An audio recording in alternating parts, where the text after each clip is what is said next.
일주일 동안 잘 지내셨습니까? 네. 반갑습니다. 오늘도 봄비가 내리고 집에 꽃을 좀 심었는데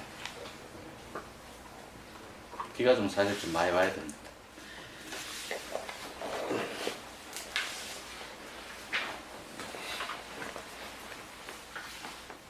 재훈아가 아까 그 스리랑카 예. 테러 그 왜 생각?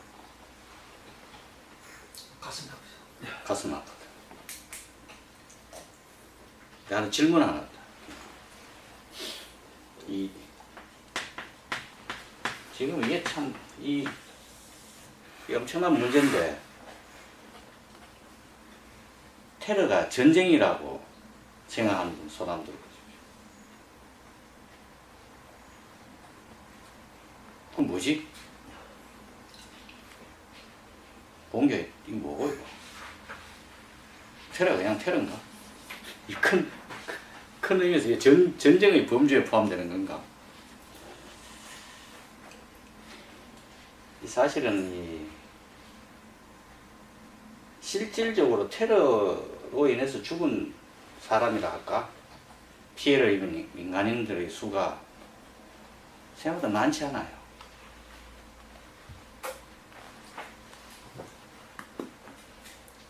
그렇다고 이게 뭐 적다는 것이 잘 됐다는 얘기는 절대로 아니고, 근데 이게 엄청난 효과가 있는 거죠, 사실은. 특히 요즘 같은 이 인터넷이 발달한 시대에는 효과가 완전히 엄청나요. 여러분들 그 레닌그라드 전투 알죠? 그 독일하고 소련이 그 붙었지 않습니까? 거기서 사람 몇 명 죽인지 알아요? 거기서 동기하고 몇 명쯤 죽었게 군인이 그 전투에서. 걸레 좀 갖다 물어놓고 뭐 걸레 갖다 다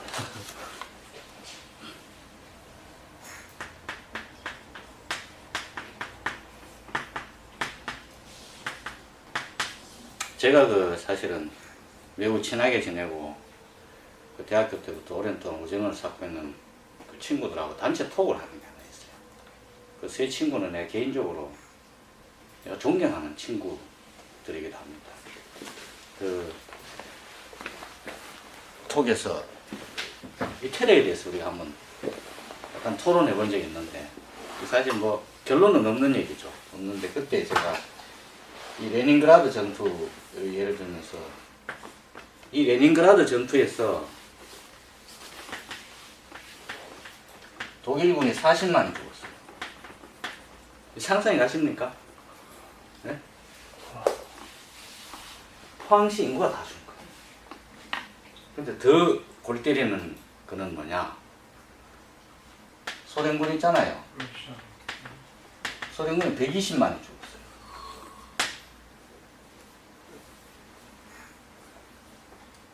그럼 뭐야 이게? 160만 명이면은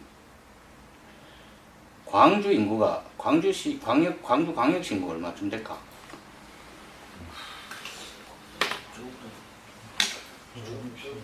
재고나 광주 광역시 인구 한번 검색해봐요.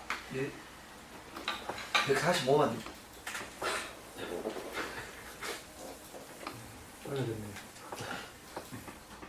제가 이래서 이런 질문을 하나 그 톡에서 던졌어, 친구들한테. 자, 160만이라는 군인이 죽은 거잖아, 군인. 그죠? 군인이 사망했는데, 자, 민간인 10,000명. 지금 9.11 테러로 그때 당시 월드 트레이드 센터에서 죽은 사람이 몇 명쯤 되죠? 희생자가. 꽤 많을 겁니다. 자, 군인 160만과 민간인 10,000명이, 자, 예를 들어서, 이 밑에 건 테러로 죽는 거야, 테러. 이거 뭐야, 이거는. 이건 전쟁이잖아요. 그죠? 근데 전쟁은 어떤 규칙이 나름대로 지금까지 있는 거지. 어떤 규칙? 가장 큰 규칙 중에 하나가 뭡니까? 전쟁에. 민간인은 죽이지 않는다는 큰 규칙이 하나 있잖아. 그죠? 민간인.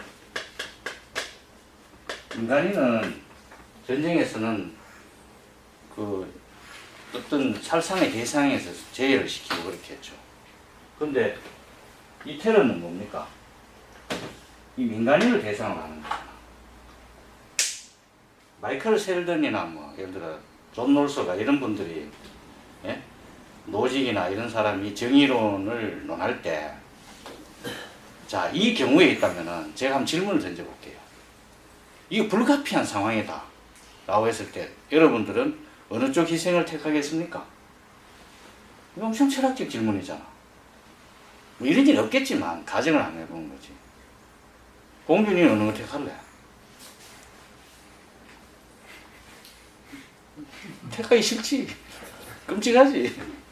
네? 정선생님은 어느 쪽을 택하실래요? 네? 네? 그래, 차라리 군인 160만이 죽은 게 낫지. 네? 인간이 10,000명은 안 돼. 네. 상당히 일리 있는 결정이십니다. 유 원장님.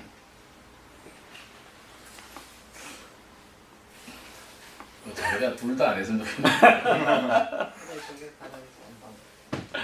아니, 뭐 우리가 항상 이런 거는 그 철길 딜레마 하는 거 있잖아. 마이클 셀단 정의론을 보면, 그죠?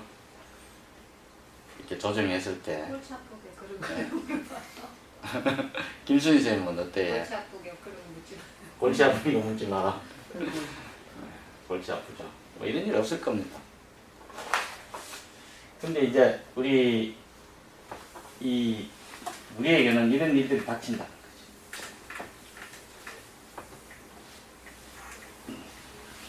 스리랑카 지금 테러가 아직 원인이 밝혀지지 않았는데 스리랑카는 나라가 대부분이 불교도 한 70%? 재훈아, 내가 궁금해하면 빨리 검색해서 내가 강의 중이라 네가 말을 해야 돼. 어? 아까 내가 뭐 하나 물어봤는데 말이 없노. 2,700명 죽었습니다. 월드 트레이드 센터. 2,700명. 예. 9.11 테러로 2,700명 죽었. 참 있을 수 없는 일이지.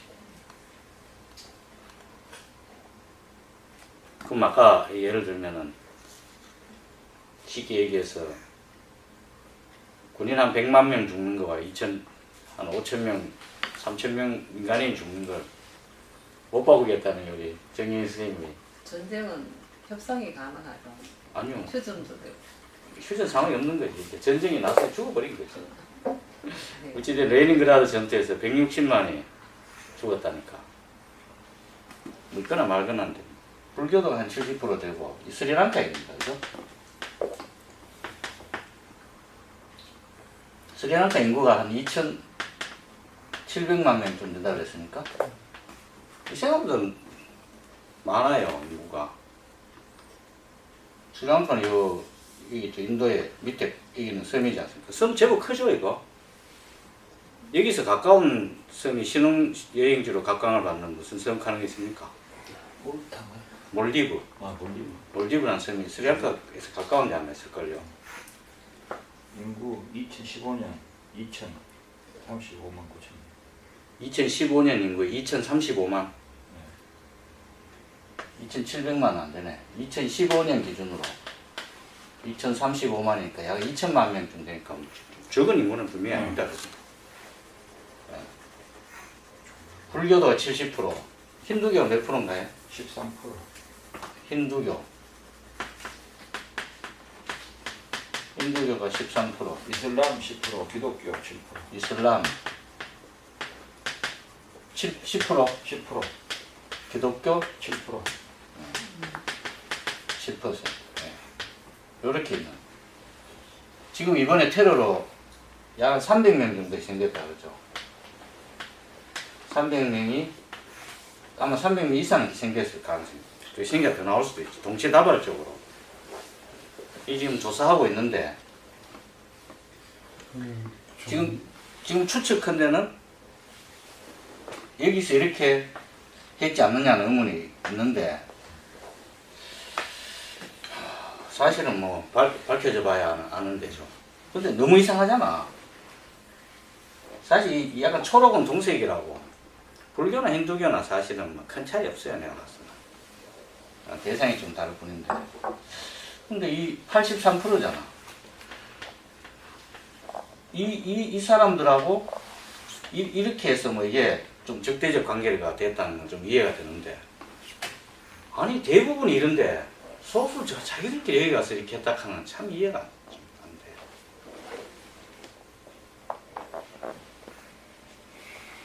결국 테러의 이면에 숨겨진 가장 큰 원인이 뭘까요? 저도 잘 모릅니다만 재원아님 뭐라고 생각하노? 우리 학당에 다 고수들 계시니까 김순희 쌤이 뭐라고 생각합니까? 종교요? 종교. 또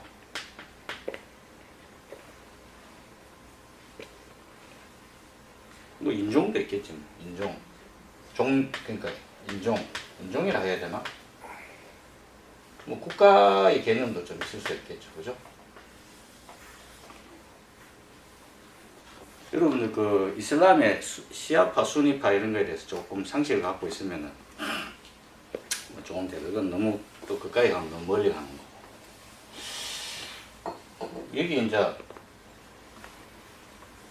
결국은 이것으로 인해서 근본 원인이 이게 이제 시작되는 거죠. 시작되는데 이 주동자가 있단 말이에요. 주동자. 결국 얘들이 문제죠. 얘들이. 이슬람 극단주의자들, 지하드라든지 IS, 옛날에 오사마 빈라덴 금마들 가드 뭐였노? 그런 얘들이 자기들도 어떤 세력이 있고 뭐 어떤 종교적 집단이 있고 그 내부적으로 인종 갈등, 지금 스리랑카 내부에도 그런 게 있다는 거죠. 종족 간의 갈등이 있습니다. 그게 원인이 됐을 수도 있고 앞으로는 밝혀지겠죠. 근데 사실은 대부분 이슬람 계통에서 이쪽 기독교 계통이랄까? 이쪽의 서방 세계를, 중동 쪽에서 서방 세계를 이렇게 공격하는 형태가 제일 많았지. 마찬가지로 자기들끼리 이슬람 안에서도 무슨 파 해서 뭐 이렇게 대표적인 게 뭐 저기 이라크 종교 분쟁, 요즘 가장 핫한 집이 어디입니까? 시리아. 그 안에 뭐 정말 골치 아파. 인간이에요. 왜 그래 사는지 모르겠어. 자기들도 왜 그렇게 되었는지 모를 거야. 이 어떤 시스템을 갖춘 거지. 뭐. 이 세계가요, 하나의 시스템을 갖춘 거예요. 그래서 호랑이 잔등에 타면은 못 뛰어내려요. 내가 한번 내리고 싶어도 호랑이 막 달리는데. 그러니까 내 의지로 안 하고 싶어도 그냥 막 자행하게 되는 거야. 우리 사회에도 그런 현상들이 되게 많아요. 어떤 의미에서 그런 현상들 때문에 사회 문제가 생기고.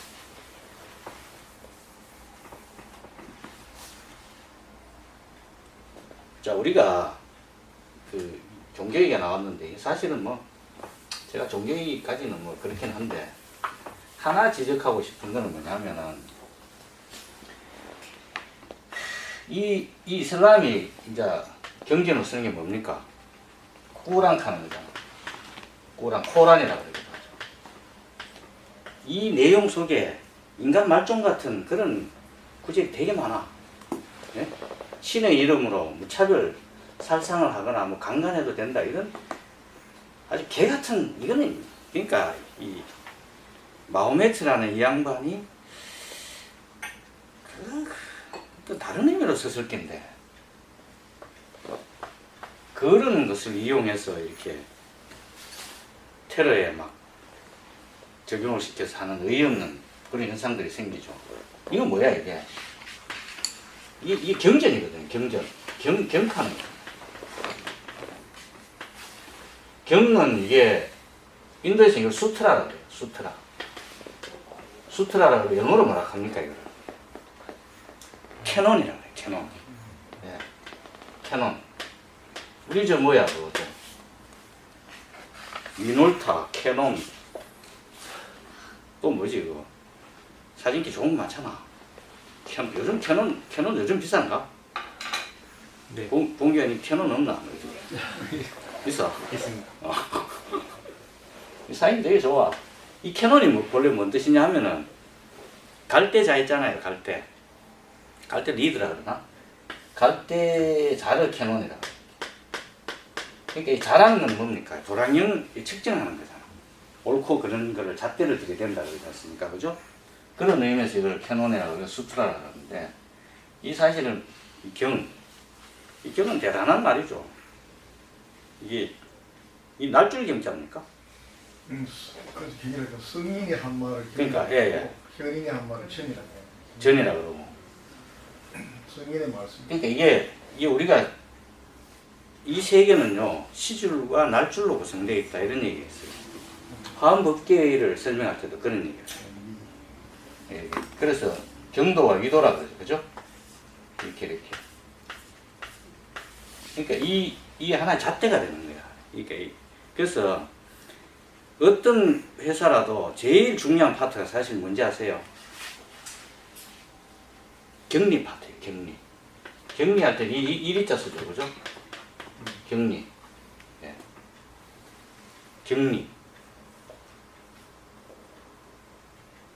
그래서 격리 파트가 제일 중요하고 이 파트에서 최고로 대장을 뭐라 합니까? 이사라 그러잖아요. 이사. 이사라 할 때 이사자 썼나요? 예? 일사자 쓰죠, 그죠? 이걸 이사라 그래요. 이사. 이게 어디서 나온 말인지 아세요? 산스크리트입니다. 그래서 자꾸 멀리 가네, 이거. 이러다 보면 마지막에 시간 쫓겨가, 이거. 또 1시간 넘게 강의하고. 이 산스크리트 나왔으니까 내가 하나만 소개해 줄게요.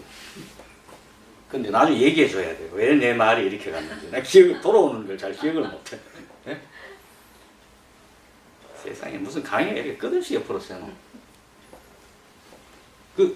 성경에 이사야서 있잖아. 예? 이사야서라고 있죠. 그죠? 이게 이사를 얘기해. 우리 저 신라에 가면은 이사금 카는 게 있죠. 이사금 카인데 이게 요즘은 이 영천 사과 이름 이사금 사과 뭐 이렇게 있어. 진짜 좀 웃겨. 근데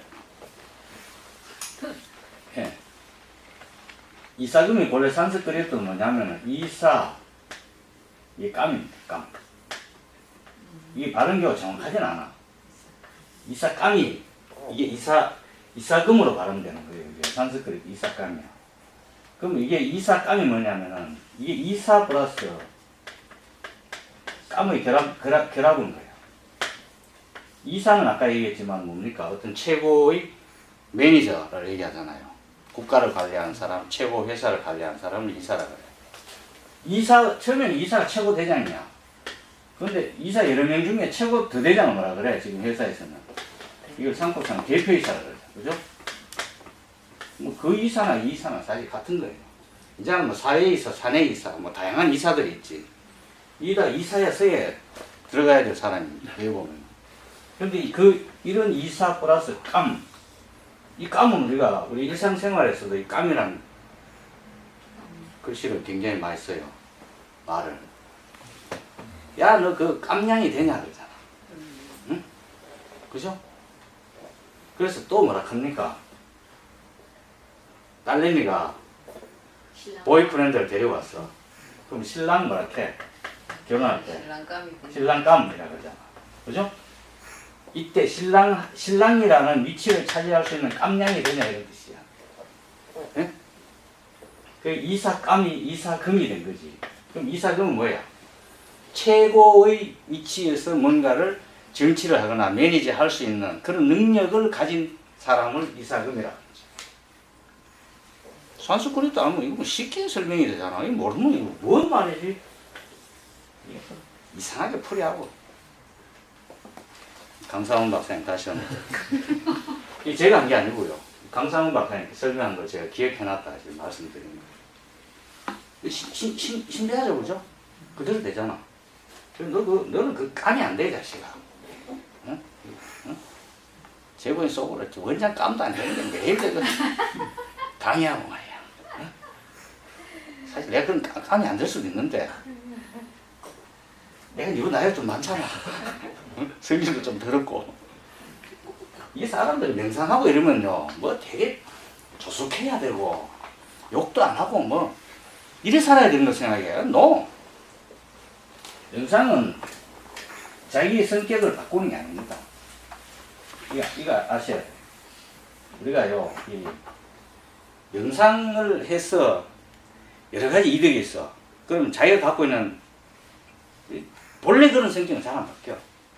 근데 가지고 있지 않는 성격 중에 좋은 거를 이 함양시켜 준다 그래. 그러니까 내가 좀 내성적이다 이러면 약간 외향적인 성격을 좀 키워주고, 그러다 보면은 조금 바뀔 수는 있겠지만 원래 내같이 이제 뭐 잘난 척하고 이런 거는 잘 안 바뀌어.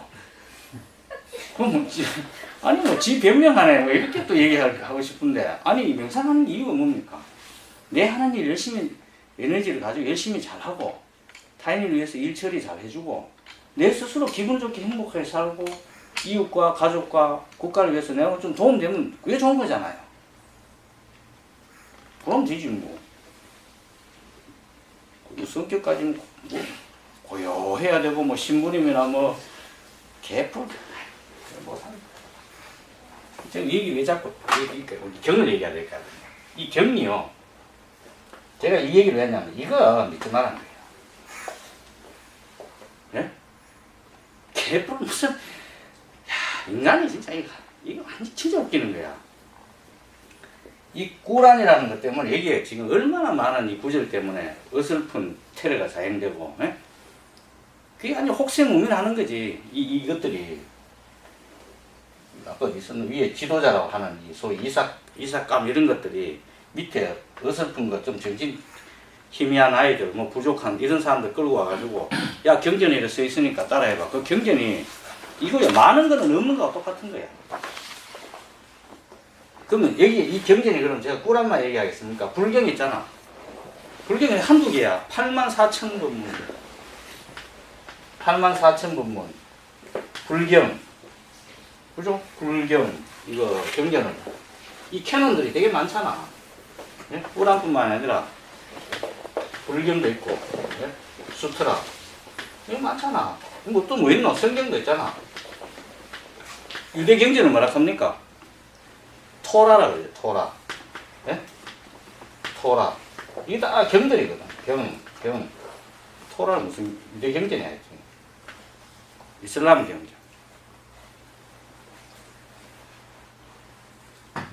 내가 무슨 뭐 일기를 오늘 저녁에 썼다. 하루를 반성하면서 아침에 일어나가 뭐 기분 좋게 명상을 하고 하루를 출발해 어떻게 하루 종일 이리끼리 했다 썼다. 자기가 진실하게 일기를 썼다고 칩시다. 그 일기 믿을 수 있나? 예? 믿을 수 없어요. 글로 표현된 것은 그냥 글로 표현될 것일 뿐이지 이게 무슨 절대적인 뭐 권위를 가졌다 해서 여기에 뭐 쉽게 해서 완전 한마디 코미디. 예?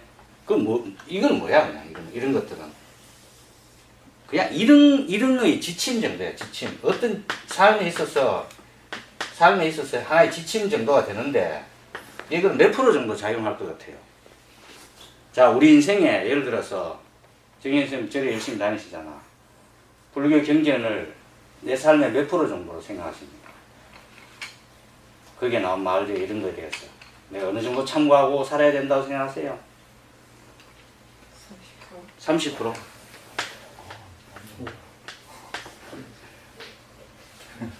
오늘 또 당장 퍼센테이지를 줄이세요. 예? 얼마를 줄여야 되느냐? 공을 띠뿌려야 돼. 3%. 예? 3%가 많아. 예?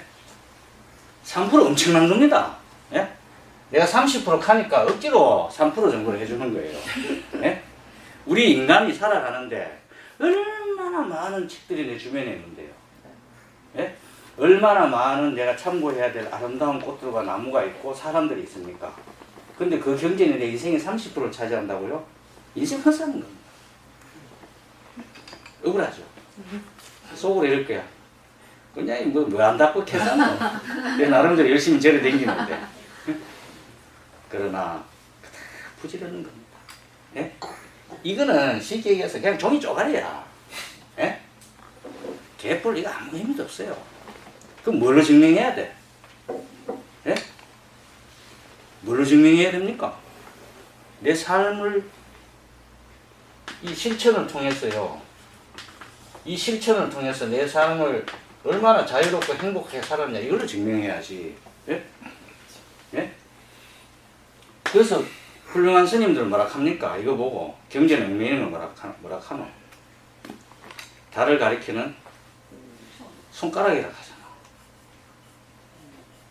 우리 이래 얽매이는 게 한둘이다. 부채에 얽매이면 부채에 얽매이는 거. 예? 예수에 얽매이면 예수에 얽매이는 거. 내 관념에 얽매이는 거. 그거로부터 자유롭기 위해서 명상하는데 이거 뭐 이런데 얽매여가지고 인생 살다 보면요. 하다 보면 7, 80 그냥 죽어. 예? 이 정말 무서운 거거든요. 정신 바짝 차려야 돼. 그래서 이런 것에 얽매이지 않고 구속되지 않는 삶을 산 자를 우리를 깨어 있는 자라고 그러고 그걸 통칭해서 붓다라는 용어를 거기 갖다 붙이는 게 거기 있다니까. 예? 이거 완전히 이거 개뿔 이거 뭐. 이럴 때서 이걸 뭐 이게 폄하 그런 얘기는 아니고 우리 주의하자 이런 얘기입니다. 스리랑카 얘기 나오니까 이런 얘기가 나왔는데 문자에 얽매이고 예? 경제에 얽매이는 야 책에 적혀있잖아 임마 가서 폭탄 테러 해도 돼 니 그럼 뭐가 어디 뭐 천국에 가면은 뭐 몇 배의 보상을 받아 더 이상 뭐 얘기 안 해도 뭐 여러분이 싹 하시니까 네? 지난 시간에 저희들이 이 존재를 한번 오늘 요 얘기 좀 하고 수업 마치 이 존재를 우리가 가공하지 않느냐 이 존재를 밑에 거는 가공하는 거 그 지난 시간에 우리가 좀 했죠 그죠? 존재를 가공하느냐 가공하지 않느냐 그래서 우리 삶을 사실을 양쪽으로 나눈다는 것은 현실적으로 힘들어. 그게 잘못된 나눔일 수도 있죠. 어떻게? 이거는 예를 들어서 물질 영역. 이걸 뭐라 그랬습니까? 생존 영역이라고도 할 수 있고. 이 부분을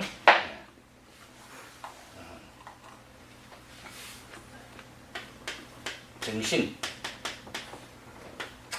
영역 또는 이거를 마음 영역이라고 표현할 수 있겠습니다.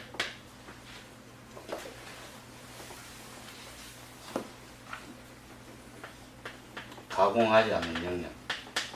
이 영역은 행복 영역이다. 이렇게 해서 지난 시간에 우리가 교재 114페이지에 있는 도표를 보고 앤드류 뉴버그 박사의 명상 마카파라 5분의 5 지점에서 우리 뇌의 시냅스에서 일어나는 그런 물리적, 화학적, 신경 전달 체계 관련해서 우리가 살펴볼 때 이렇게 좀 같이 이 부분 같이 잠깐 봤죠. 고전 시간이었습니까? 존재하고 이 사띠를 우리 공부할 때 할 때 좀 봤는데 오늘 이 부분을 조금 더 우리가 보충해서 좀 살펴보는 시간을 갖도록 하겠습니다.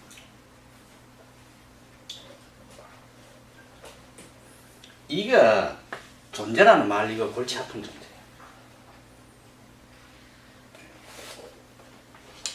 이게 존재라는 말이 골치 아픈 존재라는 말만 알아도 살기 좀 편합니다. 이 존재라는 것이 이게 어떤 의미가 있습니까? 이게 뭐 형님 이게 있을 존자에다가 있을 죄를 쓰잖아, 그죠? 이게 뭔 말입니까? 그것도 시공간을 같이 오면 그렇죠. 존재라는 거는 이게 앞에 그 시간 이게 시간인가요? 시간이 플러스 공간. 야, 이러면 이게 상당히 이게 의미 있는 것으로 가는데, 근데 실제로 형님같이 하나의 대가이시거나 아시는 분은 이렇게 풀어쓸 수 있는데, 우리가 이런 존재라는 것은 기본적으로 어떤 생각을 가지냐면요, 이 선입견, 존재라고 떠오를 때 우리가 갖고 있는 생각은 항상 하다는 생각을 갖게 합니다. 이게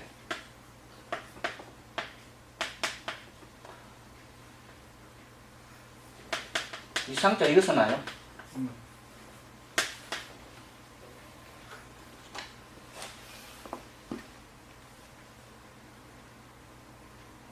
근데 우리가 지금 요 가공하고 안 하고의 문제하고는 약간은 좀 다른 부분인데, 우리가 이 존재라는 단어를 떠올렸을 때 이 항상 생각하는 어떤 이미지랄까, 그거는 불변하는 그 무엇, 늘 거기에 있는 것. 그러니까 여기서 이제 이걸 다른 말로 표현하면 시공간이라 그러죠, 그죠? 이 시공간 속에 우리는 두 가지로 이 보통 어떤 시공간 속에 물질이나 뭔가 있을 때 이 시공간 속에 불변하는 게 있고, 이게 변하는 게 있다, 이렇게 생각을 주로 할 수 있는데, 이 존재라는 개념은 주로 이쪽에 많이 우리가 생각을 하게 됩니다. 그러니까 이거를 자 이 불변하는 쪽의 사고를 명상적 의미로 하면 이걸 존재론적 사고, 존재론적 사고. 뭔가 있다 이거야, 항상 하는 게. 또 나라는 존재는 있는가? 내라는 존재가 항상 하는 존재가 있다고 생각하면은 이쪽에. 근데 또 비존재론적으로, 네? 비존재론적으로 사고하면은 항상 변화하니까 존재 자체를 어떻게 돼? 부정하게 되잖아. 그 나를 부정하게 돼. 그 불교에서는 나를 부정하게 되면 그게 뭐합니까? 그걸 불교적 표현을 들리면은 반야신경에 오온이 공하다 그렇게 표현해 봅니다. 오온. 5가지 무덕이잖아요. 그죠? 이 오온이라는 게 불교에서는 이거를 색, 수상, 행식거든요. 이 5가지의 무더기로 구성된 이것이 실제로 나라고 집착하거나 개념 지을 수 있는 그 어떤 것도 없다라고 보는 것이 비존재론적 사고방식이거든. 이게 결국은 가공하고 안 하고도 연결이 사실 돼요. 행동이나 물질 영역 속에서.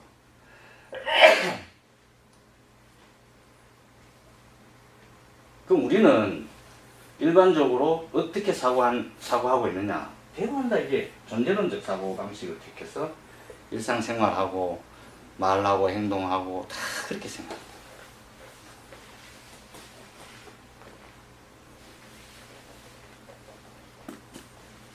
그럼 비존재론적 사고로 가면은 이 존재를 뭐라고 표현해야 될까요? 다른 말로.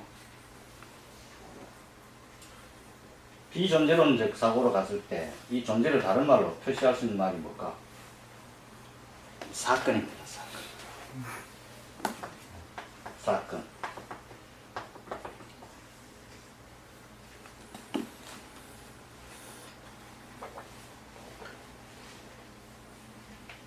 모든 건 그냥 사건이야. 선택 안 받았잖아. 네? 동규야. 네. 네가 사건이다라고 하면은 이게 받아들일 수 있나? 너 자신이 지금 하나의 사건으로 있다. 동규 너라는 존재가 여기 있는 게 아니고 너가 있는 사건이 있다는 거지. 그냥 너는 그 사건의 연속체일 뿐이라는 거야. 마치 필름 영상기가 이렇게 한 카트 계속 돌아가면은 그게 영원히 쭉 이어지는 것처럼 보이지만은 세밀하게 들어가 보면은 그냥 단편적으로 아주 찰나에 존재하는 것들이 그냥 계속될 뿐이라는 거지. 물리적으로 어느 게 더 정확하고, 우리 세포도 마찬가지로 가장 오랫동안 지속되는, 이거 뇌신경세포는 거의 평생을 간다 그러지만 나머지 세포들은 대부분 다 한 몇 개월 안에 다 변화하죠. 그죠? 예. 예. 다만 우리가 그때 스쿨에서 우리 박진 쌤 강의 들을 때 DNA 그 RNA 전사나 그 어찌됐든 그걸 계속 복제를 해서 그렇게 가기 때문에 내가 항상 한 것처럼 보이지만 실질적으로는 우리 몸조차도 계속 어떤 형태로 이렇게 변해가는 거지. 우리는 그거를 이 거시적 관점에서 보기 때문에 늘 그 자리에 있고 그렇지만 계속 어떤 물질도 그 안에 내부적인 구조는 늘 변해간다는 거죠. 그 물리적 현상이고 그게 자연의 법칙인데 그 법칙을 물리학적 관점에서 가장 예리하게 눈치챈 사람이 누굽니까? 그게 아인슈타인이라는 거지. 그래서 이 아까 형님 얘기하신 이 시공간이라는 것이, 예? 이 시공간이라는 것이 사실은요, 이게 존재라 그랬잖아요. 아인슈타인은 그 고전 물리학에서는 이 시공간이라는 것이 우주의 중심으로 생각했다니까. 왜냐? 야, 형님 진짜 대단하시네. 박수 안 칩시다. 아니, 깜짝 놀랐다. 야. 아니, 그 시간과 공간을 이렇게, 그러니까 말이 그냥 술술 되네. 예? 사람이 있다 존재한다면 예. 시간과 공간이 없으면 존재하는 예, 예. 거지.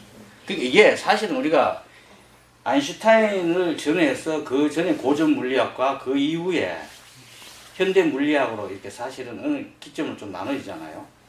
거기다가 양자역학 이렇게 뭐 코펜하겐 해석 그때부터 해서 양자역학에서 현대 물리학 관점으로 넘어오면서 고전 물리학이 상당히 많이 이렇게 이론적으로 뭐 아니다라고 했지만 실제로는 아직은 고전 물리학적 관점이 거시적 측면에서는 상당히 일리 있는 것이기도 해요. 우리가 아까 이제 거시적 관점에서는 뭐 내가 항상 하는 것처럼 보이고 다 그런 게 있잖아. 그런데 이게 아주 소립자 그런 미시적 관점이 들어가면은 그게 하나도 자연의 법칙을 설명 못 한다는 거지. 근데 이 아인슈타인이 옛날에 고전 물리학에서는 이 시공간 즉 이 존재라는 개념, 어떤 붙박이처럼 붙어 있고 항상 하고 늘 그렇다라고 생각하는 이 시공간이 옛날에는 고전 물리학에서 이게 주인공인 거예요. 이게 주인공이었다니까. 근데 그 자리에 아인슈타인은 뭘 앉혔습니까? 시공간? 그거는 우주에서 항상 한 거는 아무것도 없다. 단 하나 빼고 그 단 하나가 뭘까? 본 게 뭐지? 모든 것을 이쪽으로 가고 비존재론적인 것으로 다 대치시킨 게 아인슈타인의. 근데 이 정도 되면은 사실은 정말 저거 변호사가 인문학당 원장 하더니 무슨 이상한 소리 하네 하는데 난 되게 틀릴 수 있어요. 이게 아닐 수 있어. 근데 맞을 거야. 왜냐 제가 책에서 읽고 이게 나름대로 기억하고 있는 겁니다. 네? 자, 이 비존재론적 사고에 의해서 유일하게 시공간을 우주에, 우리 빌트인을 왜 빌트인이라고 합니까? 붙박이를 빌트인이라고 그러잖아. 그 집에 혹시 빌트인 냉장고 있어요? 빌트인 냉장고는 움직일 수 있어요, 없어요? 없잖아. 일반 냉장고 사가 그냥 끼워놨다 꺼내면 되는데 빌트인은 처음부터 반대쪽 꽉 짜잖아, 그죠? 그래서 시공간은 이게 확고한 거다라고 존재하고 항상 불변한다 이렇게 생각했지만 아인슈타인에서 얘가 이제 아니야. 얘는 변해 이렇게 상대성 원리에서 개념 짓고 안 변하는 건 단 하나밖에 없다라고 얘기했지. 제곱은 그게 뭐고? 그게 빛 중에 뭐? 빛의 속도. 1초에 뭐 지구를 7바퀴 반 도는 그 빛의 속도는 유일하게 그것만 변하지 않을 뿐이지. 그래서 지금 우주 자연의 주인공이 무엇이 됐다? 아인슈타인이 와서는 빛이 돼버립니다. 그 빛이 됐고 이 시공간은 결국 뭘로 이게 종으로 된 거야. 그러니까 아래 끝으로 전락해버린 거지. 사건으로. 그런데 우리 인간새는 빛의 속도처럼 항상한 것은 우리 인간새에는 사실 거의 없다는 거죠. 그러니까 결국 뭐야? 이 시공간이 늘 변화한다. 모든 현상, 우리가 얘기하는 모든 이 존재 자체가 사실은 항상하지 아니하고 변화한다고 생각하는 거죠. 그럼 우리 일상생활에 어떻게 그게 적용될까요? 그럼 우리는 결국은 이 존재 자체를 행복 영역에서 가공하지 아니하고 이 존재를 바라보면은 우리가 어떤 사고를 해야 된다? 모든 것을 아까도 얘기했지만은 사건으로 생각을 해야 돼요.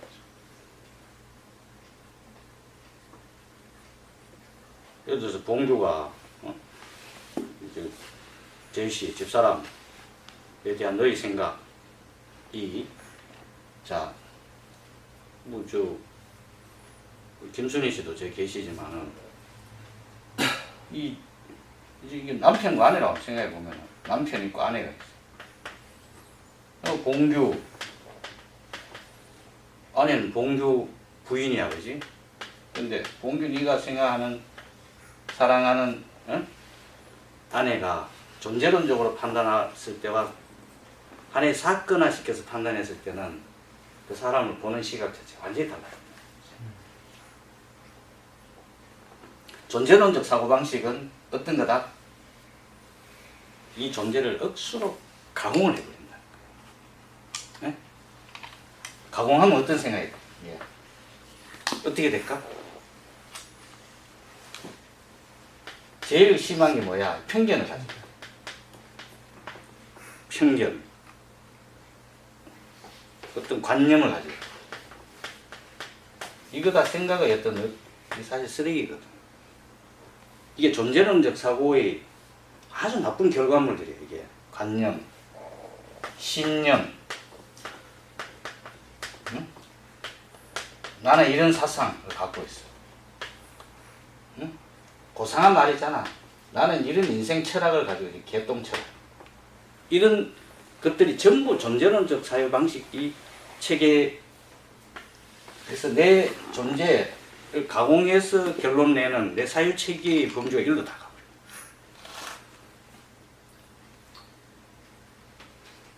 그 행복 영역에는 왜 되노?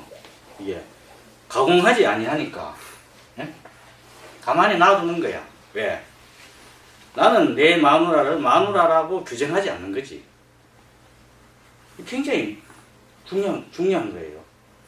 내가 규정하는 마누라가 인류 보편 타당한, 예를 들어 예수님이나 부처님이나 같은 그런 위대한 성인께서 생각하는 그런 어떤 개념의 마누라를 내가 규정할 수 있을까?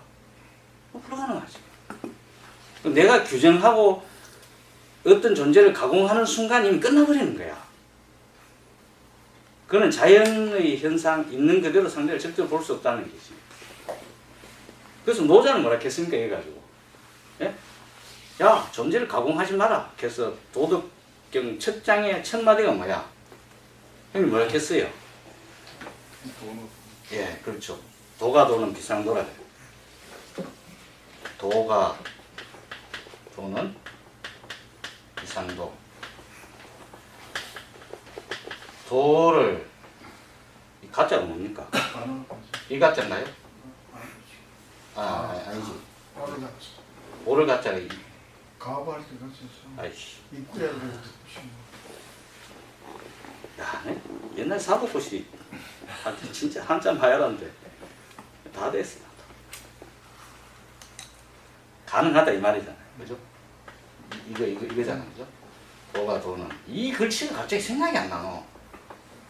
안 그래도 오늘 그 내 아는 후배가 보험하는 친구가 낮에 와가 형님 건강하실 때 치매 꼭 드세요. 그걸 내가 봤어. 야 들어야 되냐 이러니까 이 보여주는데 김순희 쌤 거는 11만 원이다 그랬고 내 건 14만 원이야. 그래서 내가 이랬지.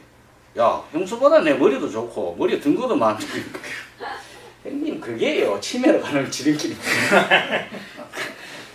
그렇기 때문에 형님이 아 이거 보험료 더 비싸다는 거야. 김수지는 한 살밖에 차이 안 나는데 뭐 그래서 뭐 진짜 모르겠는데 그렇더라고. 예? 도가 도는 예? 비싼 거라 그랬지. 이것도 항상할 상자 쓰나요? 예. 도를 여러 가지 해석이 있어요. 이건 도덕경 얘기가 나왔으니까 내가 진짜 아는 척 한번 할게요. 이 도월 선생과 이경숙 씨의 도덕경 논쟁이 있어. 나는 이 논쟁만큼 웃기는 세상에 논쟁이 없다고 생각해. 이 이경숙 씨가 이 여자분인데 이 도월 선생이 쓴 이 도덕경 책을 읽고 그분도 일리가 없는 건 아니야 내가 봤을 때. 이게 완전 개판이라는 거야. 한문 한자도 모르는 선수가 무슨 이런 그 도월 선생은 주로 이제 왕필의 노자주를 근거로 해서 막 이렇게 텍스트로 해서 뭐 좀 했는데 저는 두 분 경지를 잘 모르는데 난 어느 분이 맞다 틀리다 얘기를 하는 게 아니고요. 뭐냐 노자가 그런 거 따지지 말라고 책장에 얘기해놨다니까. 네가 옳으니 내가 옳으니 따지는 자체가 그건 도의 경지를 벗어난 거야. 네? 그래서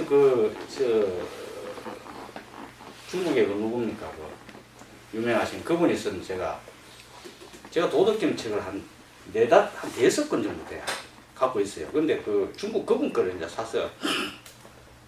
있다니까 내가 봤어. 보니까 그분이 이렇게 설명해 놨대. 노자의 도덕경은 읽는 이에 따라서 어떻게 해석돼도 마땅하다. 이게 개인의 철학의 문제로 해석할 수도 있고 황로지약으로 해석할 수도 있고 그거는 뭐 별 관계가 없다. 나는 이렇게 해석해 볼게. 한번 생각해 보세요.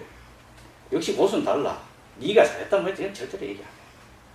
근데 이거 뭐 한 구절 가지고 네가 해석을 잘했냐 한문이 뭐 이 도가 도 이게 말하여 질 도라고 얘기하는 선수도 있어요. 말하여 질 또 말할 도인가? 이 말할 도 이렇게 해석을 해서 도를 말할 수 있으면 이미 도가 아니다. 아니면 도를 도라고 말하면은 도가 아니다. 네? 도를 도라고 규정하는 순간 이미 도가 아니다. 여러 가지 해석이 있는데 난 잘 모르겠어. 근데 상대성 이론 아인슈타인적 해석에 의하면은 도랑이 항상합니까 안 합니까? 항상은 도는 없는 거야.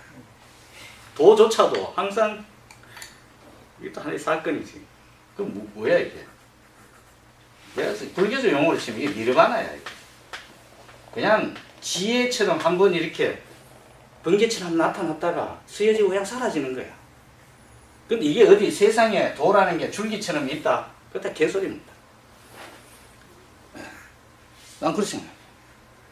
도는 우리 인간세계 살아가다가 어느 순간 한번 확 나타났다가 사라지고 야 저건 도라고 말하는 순간 이미 상황은 끝나고 적합하지 않게 되고 그 상황에서조차도 규정할 수 없다는 거지. 왜? 존재를 가공하는 순간 이미 반대기 끝나는 거야. 도를 가공하는 순간 이름 붙이는 순간 도라는 존재 야 도라는 존재라고 지어나 딱 붙이는 순간 이미 도가 있겠지. 이 나머지 발음하기도 전에 이미 끝나는 거야. 그럼 이 가공하는 이 영역은 주로 물질 생존 영역에 해당이 되는 거죠. 이거 가공 안 하고 되겠습니까? 사실은 사실은 가공 좀 해야 돼. 생존 영역에서는 이 가공해야 돼. 어디서 주로 우리 가공하는 건 어디서 많이 배웁니까? 지금 사실 이 학당에도 이 약간 가공하는 거거든. 이 개뿔 완전 시간 낭비일 수도 있어. 봉기님 너무 열심히 적지 마라. 사실 이거 야 이거 말하고 뭐 이런 거 이거 사실은 근데 저거라 그래. 근데 자 학교를 합시다. 학교에서는 지식의 데이터베이스를 우리 생존 영역에 반드시 필요하거든요. 그죠? 많은 양질의 지식의 데이터베이스를 우리 뇌에 이렇게 구축을 한 걸 가지고 이거를 가공을 할 수밖에 없어요. 그래야 이걸 어떻게 써먹고 이렇게 가공을 해야 이 물질 영역을 이렇게 업시킬 수가 있어요. 그러니까 인간은 어떻습니까? 생존을 위해서 많은 부분을 가공하고 그걸 규정하고 이것은 꽃이라 하고 이것은 나무라 하고 이건 길이라 하고 이건 파란 신호등이야 라고 하면서 이렇게 어떤 철학을 가지고 편견을 가지고 관념을 하고 신념 이런 체계를 형성해놔야 물질 영역에서 이렇게 생존이 돼. 이렇게 하다 보니까 무엇이 적어진다? 물질 문명이 더 발달하면 할수록 어떻게 됩니까? 이 행복 영역이 자꾸 다운되는 이 반비례하는 행위 내려가는 거죠. 우리 인간이 생각이라는 것을 신경 말단을 발전시켜서 이게 뇌가 커지고 우리가 뭐 얘기했지만 DNA 피질까지 이렇게 진화되어 있지만은 이렇게 많은 정보를 담음으로써 결국은 이 정보 체계가 어떻게 했다 나를 우리 인간을 힘들게 하는 거예요. 생존하기 위해서 우리가 충분히 써먹고 굉장히 사회체계를 잘 발동해서 우리가 과학을 발전시키고 문명을 발달시키고 했지만은 그 과정에 얻어지는 부산물,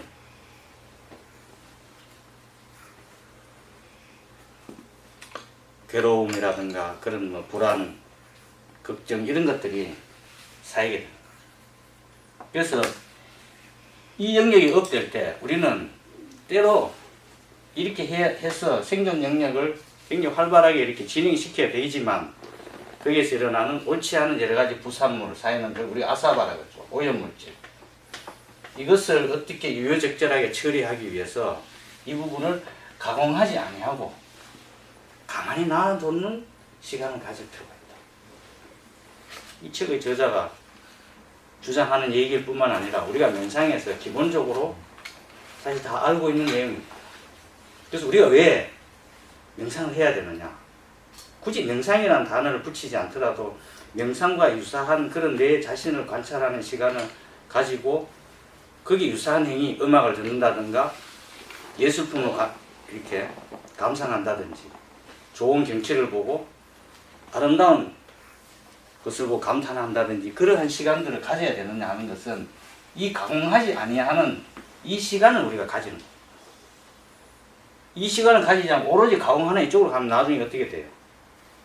악마가 되거나 굉장히 불행해질 가능성이 있다. 그래서 행복 영역에서는 가만히 놔두는 게 필요하다. 네? 가만히 놔두는 게 필요하다는 거지. 그래서 그 교재 갖고 계신 분들은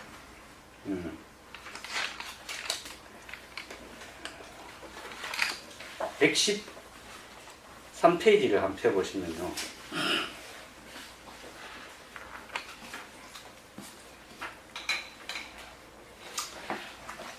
그 113페이지 중간에 10번 거기부터 제가 한번 이 책에 이 저자께서 써놓은 부분을 한번 읽어보도록 하겠습니다.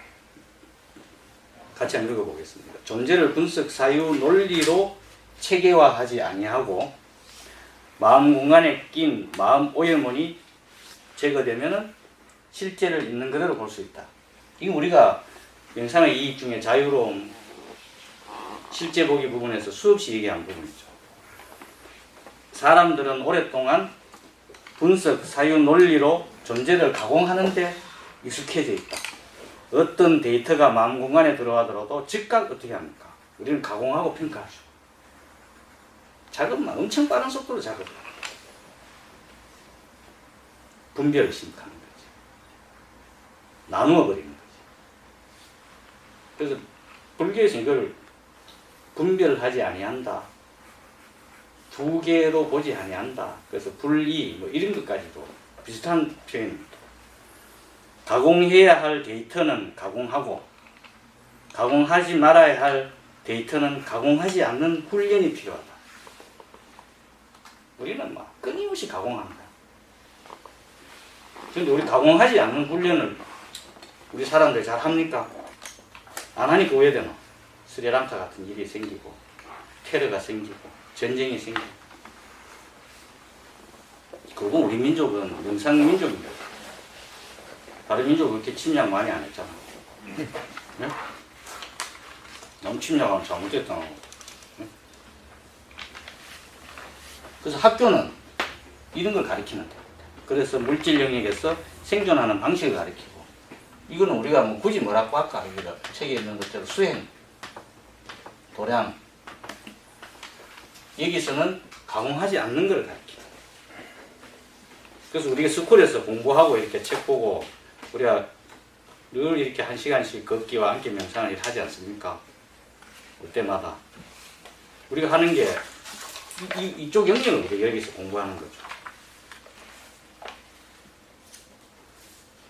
그래서 자, 물질 영역에 있는 데이터, 정보, 데이터는 정보죠, 그죠? 물질 영역에 있는 이 데이터는 어떻습니까? 가공하는 것이 생존 영역에서는 굉장히 필요하고 유리하죠. 그죠? 그런데 여기는 뭐라 그랬습니까? 정신 영역에 있는 이 데이터, 이거는 가공해야 됩니까? 안 해야 됩니까? 가공하지 않아야 됩니다. 참 어려운 건데 이 정도 생각을 갖고 살아야 된다. 자, 그러면 뭔 가공? 이거는 가공하고 이거는 가공하지 말아야 되는 걸 어떻게 구별하지? 이게 참 사실 어렵잖아.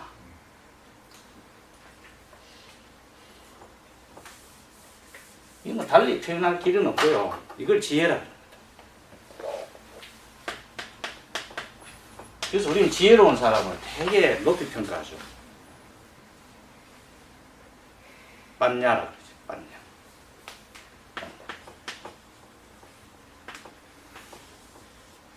야, 이건 가공해야 될까? 이건 가공하지 말아야 될까? 이 순간적인 판단이 사실 쉽지 않거든요. 예? 이쪽 영역에 10대씩 가공하는 순간 왜 됩니까? 부부 싸움하거나 자식하고 연수되거나 뭐 친구하고 싸우고 10대 가공해가 대부분 싸우고 막 그렇게 내 혼자 스스로 열받고 질투하고 분노하고 그래야 되는 거야. 예? 이거는 가공 안 하고 이것만 가공한 사람 그래도 왜 돼? 물질 영역에 가공 안 하니까 궁핍한 삶을 살게 되지. 돈 못 버는 거야.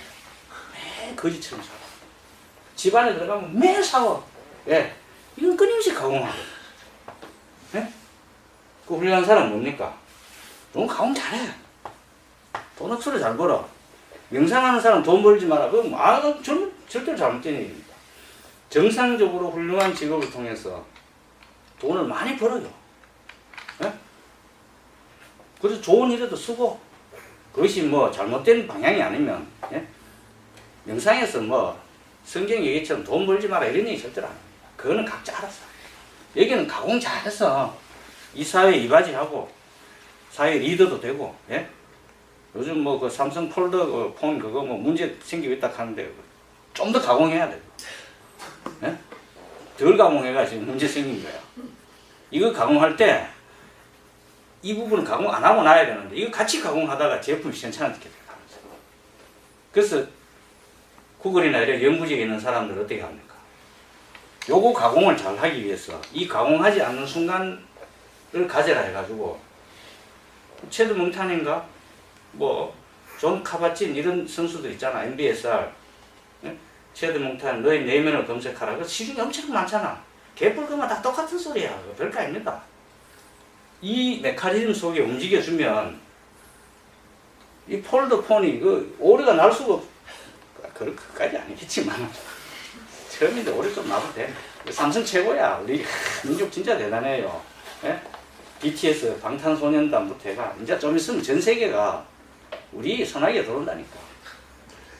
남북 통일 금방 되나? 안 되지. 그러나 예? 우리 같은 민족 어디 가겠습니까? 세월 좀 걸리고 시간 걸려. 우리는 좀 불운한 시대에 분단 시대에 살았지만 통일될 날이 옵니다. 그럼 왜 되겠어요? 일본놈도 불러 꿀밤 한 대씩 때리고 중국놈도 불러 짱꼴라도 조인트 한 대씩 까고 그래 살 날이 온다니까. 예? 저기 원래 연해주 뭐 블라디보스토크 그 옛날에 우리 예종 맥족들이 다 우리 땅이야 그거. 어쨌든 말이야 그 코카사스 그 러시아 그 마들 야, 엄마 진짜 대단해. 어떻게 그 연해주까지 먹었는지 모르겠어. 그 나중에 다 찾아야 돼. 이러다가 국제 분쟁이라. 그래서 이 학교라는 데는 그죠?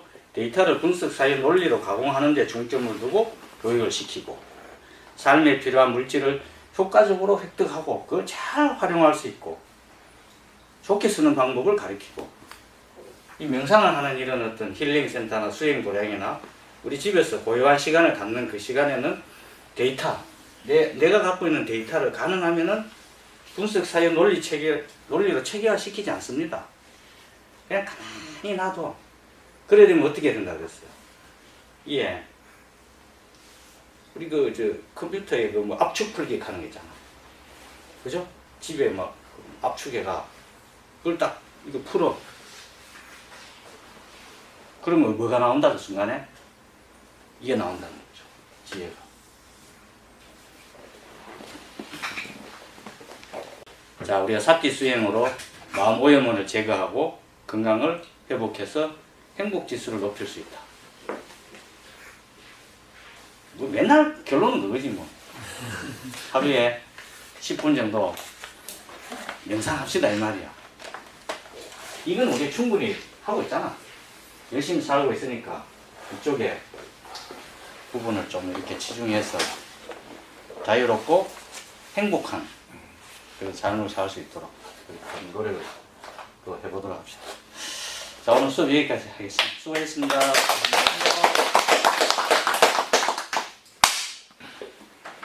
공기가 쫓기 소리 죽이네.